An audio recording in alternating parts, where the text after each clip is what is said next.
भारत पे भी इसका असर पड़ेगा। जो गैस है उसके रेट बढ़ेंगे, पेट्रोलियम फिर 110 105 के पास चला जाएगा क्योंकि वो ऑलरेडी बढ़ने वाले हैं। जो सनफ्लावर जिससे रिफाइंड तेल वगैरह बनाए जाते थे वो 80% आता था यूक्रेन से, यूक्रेन युद्ध में फंस चुका है, अब वो नहीं आएंगे। फिर से सरसों का तेल 200 से 250 रुपए लीटर के राउंड द फिगर जाने वाला है। दवाइयां यूक्रेन के लोगों को महंगा पड़ेगा क्योंकि भारत उन लोगों को दवाइयां बेचता था। गेहूं के लिए एक चीज का प्रॉफिट यही है कि यूक्रेन और रूस दोनों गेहूं के बहुत बड़े उत्पादक है। यूक्रेन के पास गेहूं का बहुत बड़ा भंडार था। यूक्रेन में एक घास का मैदान है जिसे कहते हैं स्टेपी, उसे bread basket of the world कहते हैं कि दुनिया में वो गेहूं वहां बहुत ज्यादा मात्रा में उत्पादित होता है। तो गेहूं का इन लोग के पास प्रोडक्शन गिरेगा, जिस वजह से गेहूं के रेट बढ़ेंगे। तो भारत उन गेहूं को विदेश में बेच सकता है और इस तत्कालिक समय के लिए फायदा कमा सकता है। ये भारत के लिए एक मौका है, वो भी हाथ से मत चला जाए, दिक्कत हो जाएगा। हालांकि रूस इसके लिए पहले से तैयार बैठा है। उसने अपनी अर्थव्यवस्था को बजट में जो पारित किया था उसको स्टेबल रखने की कोशिश किया। वहां पर्याप्त मात्रा में विदेशी भंडार रखे गए हैं, वो सोने का प्रचुर भंडार रख चुका है। अमेरिका ने उसके ऊपर सबसे खतरनाक प्रतिबंध लगाया है, स्विफ्ट बैन लगा दिया। देखिए, दो तरह के बैंकिंग में कोड होते हैं। अगर आप देश के अंदर ही पैसा भेजना चाहते हैं तो आपको आईएफएससी कोड लगते हैं। आप अगर ध्यान देंगे होंगे बैंक में कभी भी पैसा ट्रांसफर किए होंगे तो आईएफएससी कोड लगा होगा। अगर आपको आईएफएससी कोड नहीं पता है, बैंक से ट्रांसफर पैसा नहीं होगा। लेकिन ये आईएफएससी कोड किसी देश के अंदर ही होता है। हमें बिहार, यूपी, मध्य प्रदेश, तमिलनाडु कहीं भेजना है। लेकिन अगर हमें यहां से पैसा अमेरिका भेजना है तो उस समय आईएफएससी कोड काम नहीं करेगा, उस समय स्विफ्ट कोड काम करेगा। जितने लोग ऑनलाइन ट्रेडिंग करते होंगे, विदेश से सामान बेचते होंगे, आता होगा, उन लोग को पैसे के लिए आईएफएससी कोड नहीं बल्कि स्विफ्ट कोड की जरूरत पड़ती होगी। अमेरिका ने यूरोपीय देशों के दबाव में आकर रूस को क्या किया, स्विफ्ट कोड से हटा दिया। अब रूस का स्विफ्ट कोड ही काम नहीं कर रहा है। रूस में इंटरनल व्यापार तो होगा लेकिन बाहरी व्यापार पर बैन लग जाएगा। हालांकि रूस चाहे तो रूबल में इसका व्यापार कर सकता है इजीली। रूस की अर्थव्यवस्था पर इसका प्रभाव पड़ेगा, लेकिन इसके लिए भी अमेरिका ही जिम्मेदार है। उसने रूस को इतना ना प्रतिबंधों से झोंक दिया था, इतना झोंक दिया था कि रूस अब एकदम उब गया था। कहा जाता है किसी को इतना न डराओ कि उसके दिल से डर खत्म हो जाए। भारत के लिए समस्या है कि हमें बैलेंस लेके चलना है, ना हमें अमेरिका की ओर झुकना है ना हमें रूस की ओर झुकना है। हमें दोनों से जरूरत है और दोनों से सावधान रहने की जरूरत है। हालांकि क्वाड ग्रुप में भारत ने अमेरिका का साथ नहीं दिया, एक न्यूट्रल स्टैंड को अपनाया है। यूएनओ में भी भारत ने एब्सटेन करके मत ना डाल के वो भी एक तरह के न्यूट्रल स्टैंड को अपनाया है। G20 में भी भारत बहुत कुछ नहीं कहने वाला है रूस के खिलाफ।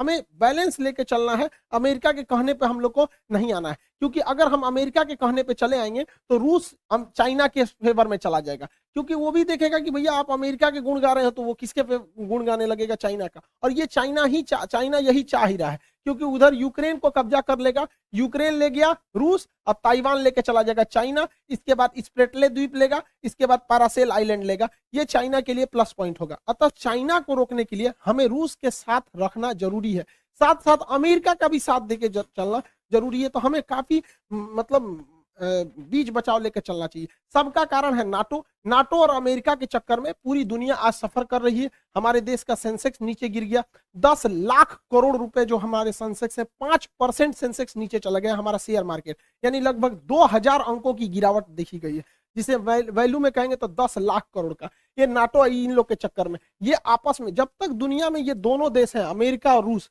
हमेशा गोलियां चलती रहेंगी। और ये कोई छोटका है ससुरा चाइना, ये पूरी दुनिया में गोलियां चलवाते रहेंगे। हम लोग को न्यूट्रल बैलेंस लेके चलना है, लेकिन हमें यह नहीं भूलना चाहिए कि अमेरिका से दुश्मनी तो खतरनाक होती है, दोस्ती और खतरनाक होती है। ये किसी के नहीं होते हैं सर। और अमेरिका के पिछले कर्मों को हमें नहीं भूलना चाहिए। याद कीजिए 1971 में जब जंग चल रही थी तो रूस हमें बचाने आया था, 40वां बेड़ा भेजा था, और यही अमेरिका है जो परमाणु बम से मारने की धमकी दिया था, अपना 7वां बेड़ा भेजा था। 1965 में जब हमारे यहाँ अकाल पड़ा था तो अमेरिका हमें सुअरों को खाने वाला गेहूं दिया था। किस मुंह से अमेरिका आज हमसे मदद मांग रहे हैं यहाँ पे भैया?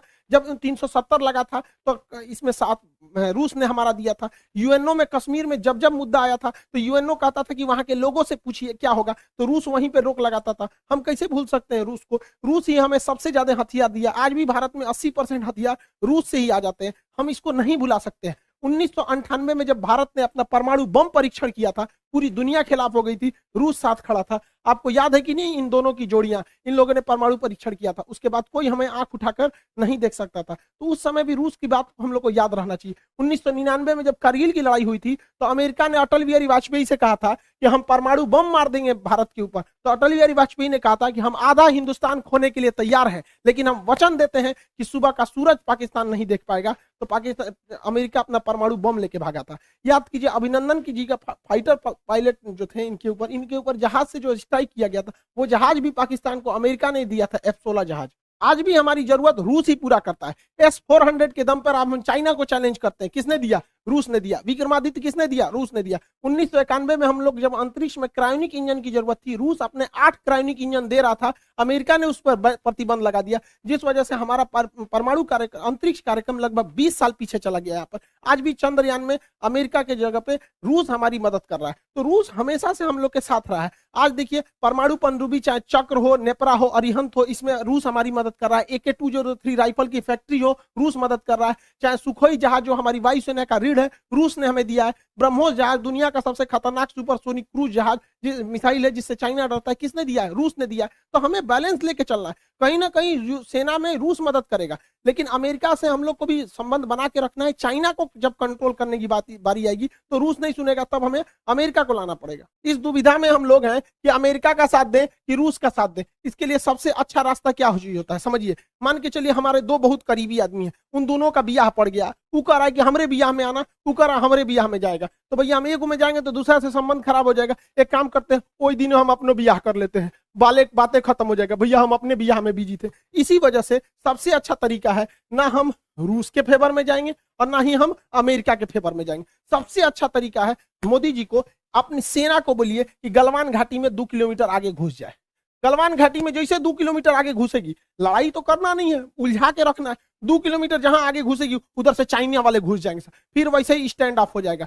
2-3 महीना चलेगा, अमेरिका कहेगा ए बोलना रे रूस को, हम कुछ जी करें, हम तो खुदे लड़ रहे हैं चाइना से यहाँ पे। तो हमला दोनों शांत के शांत रहेगा। और इससे एक और फायदा होगा, चाइना इधर उलझा रहेगा तो ताइवान पे हमला नहीं करेगा, नहीं तो इससे यही भी बहाने निपटा देगा ताइवान को। आपको क्या लगता है, भारत को इधर उलझा देना चाहिए कि नहीं देना चाहिए? वरना आप मना करेंगे तो कोई ना कोई देश इस तरह से आपको कहेगा कि भैया हमारा साथ दो। उससे अच्छा हम खुद उलझे हुए हैं, बातें खत्म।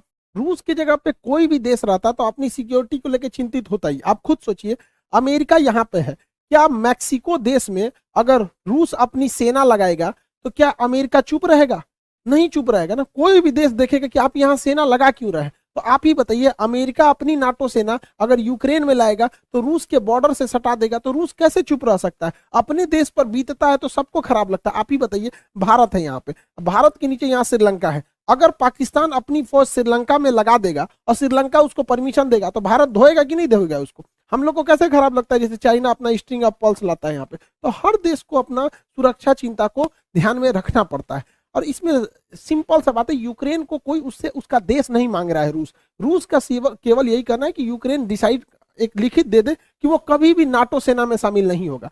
यूक्रेन को यह सोचना चाहिए कि नाटो में शामिल होने से अमेरिका को फायदा है, वो दुश्मनी निकालेगा रूस से। क्या जाता है यहाँ पे, पूरा देश बच जाता, उसके लोग मरने से बच जाते, क्या काम आया नाटो? तो यहाँ यूक्रेन को सोचना चाहिए कि बहुत ज्यादा जिद पालने से कोई खास फायदा नहीं होता है। और हमेशा एक चीज याद रखना चाहिए, यूक्रेन हो, हम हो या आप हो, हम अपना पड़ोसी नहीं बदल सकते, दोस्त बदल सकते हैं। इसलिए दोस्त से संबंध बने बिगड़े, लेकिन पड़ोसियों से हमेशा संबंध अच्छा रखना चाहिए, क्योंकि हमेशा काम पड़ोसी आते हैं। यूक्रेन का पड़ोसी रूस है और ये ना अमेरिका दोस्त है। तो हमेशा एक चीज को ध्यान रखना चाहिए, किला सुरक्षित करने के लिए पड़ोसी का सुरक्षित होना जरूरी है। यूक्रेन को हठधर्मिता छोड़नी चाहिए। आप यूरोपीय यूनियन में शामिल हो जाए, नाटो जैसे सैन्य संगठन में नहीं शामिल होना चाहिए। क्या ये फिनलैंड बेवकूफ था, स्वीडन बेवकूफ है जो इन लोगों ने नाटो की सदस्यता नहीं लिया? यूक्रेन, रूस ने धमकी दिया फिनलैंड ले लेगा तो तोड़ देंगे। क्या कर लेंगे लोग ये रूस?